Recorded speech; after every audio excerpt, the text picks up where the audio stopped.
Welcome back everyone. In today's video, I'm going to show you how I build a mini router table for my compact trim router. Now, as many of you know, I have a router table. I have a rather large router table that I custom built for myself a couple of years ago, and I've got a video out on it. If you want to see the video, it's in the description below. It's an old blue Ryobi router that I have permanently fixed in that router table. I find myself using it less and less, and I think part of the reason for that is because it is so cumbersome and hard to maneuver around the workshop. It's also not convenient to bring down onto my new multi-function workbench. The way that I've got my workbench set up now is that I've got a smaller work surface at the front of the bench that serves as a multi-function worktop, but it is a real pain when I've got to use the full-size router table, because now I've got to take the multi-function worktop off and strip the workbench down to its plywood top so that I can fit that router table on the work surface. The other reason why I wanted to build a mini router table is because I don't have a router table that fits my Makita compact trim router. This setup could work also for the cordless variety of that router. All that to say, this build is a little bit involved, so stick with it. It'll be worth it in the end. Let's get to it. What you're gonna need is a compact router like this one. They've come down in price quite a bit. If you've got a cordless one, that will do fine as well. I'm going to start by removing the base plate.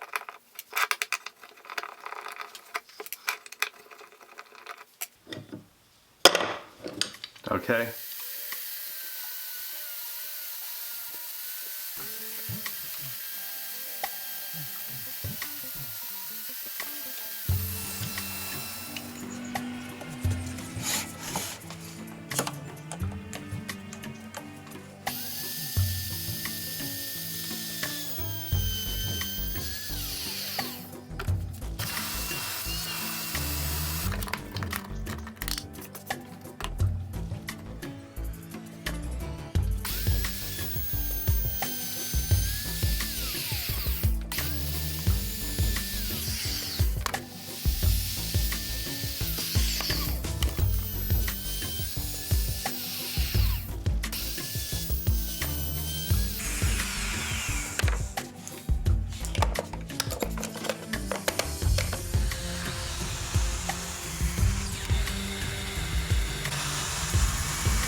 Okay, so one of the things I want to point out with this adjustable fence that I've just made, well, first of all, I want to point out it's turned out really well. It turned out that I had just the right flathead bolts, and I had some wing nuts to match up with them. The material that I'm using is double-sided melamine. If you've watched some of my other jig videos, you'll notice that I use that quite a lot, and it's because it always stays dead flat, and I can depend on that as my go-to 1/4 inch material. This is a 1/4 inch carbide spiral bit. That's what I've been using to cut out all the slots for this project on the tabletop and the smaller slot for the bolt. And for the wider slot, I use this fat 3/4 inch straight bit, and that has worked out tremendously.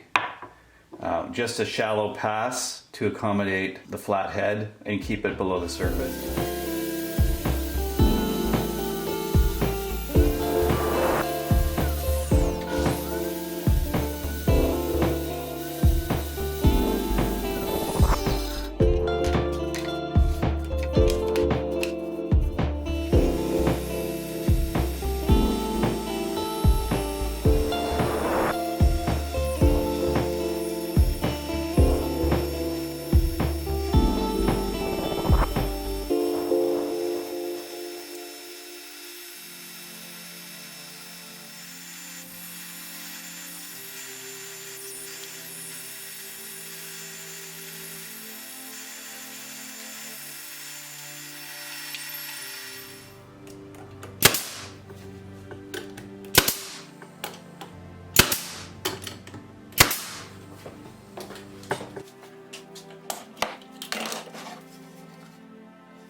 Okay, I think it's time to take you on a tour of this little router table. This has now become my favorite router table in the shop. Of course, I only have two, but this one definitely is a lot more manageable and functional, and for some reason it seems smoother. It's really easy to square up the fence in just a few seconds by using my speed square, checking each side, and everything is nice and square. You saw me add this little plastic shield here. This is really just a cover from one of these little plastic screw boxes, which is basically all transparent plastic. This fence just needed something to help with dust extraction and to keep things a little safer in case little chips of wood come flying off and you don't want to get hit in the face. The dust extraction is really simple. I just attach my hose to this little plate that I made on the bandsaw, and this plate comes right out. It sits in between the two supports at the back. After cutting and using the chamfer bit for a few passes, I hardly have any residual dust laying around on the tabletop, and I'm very happy about that. For a little router table, that is phenomenal. It's great. I did not expect to add dust extraction to it, but this was sort of a last minute add-on. The other thing I should point out is the ability to throw a clamp on the bottom of the feet. So either I can clamp it from the front of the table using one of these quick grip clamps, or I can use one of my Festool clamps in the multifunction tabletop if I want to. Perhaps my favorite part of this is the adjustable fence. Loosen the wing nuts at the back and slide this back and forth as needed.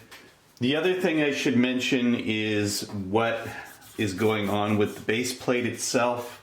I apologize, my battery on my camera ran out when I was doing the rest of the drilling for the base plate, but you guys didn't want to watch a whole bunch of drilling in the first place, I'm sure, so I will just explain to you what I've done to make the base plate stay in the router table. What you didn't see are these 4 mounting holes being drilled into the base plate as well. These mounting holes are also countersunk so that the screws sit below the surface of the base plate. What they are mounting into, when you flip this, at the bottom I've got these 2 pieces of 3/4 inch plywood as mounting arms. So to remove this plate,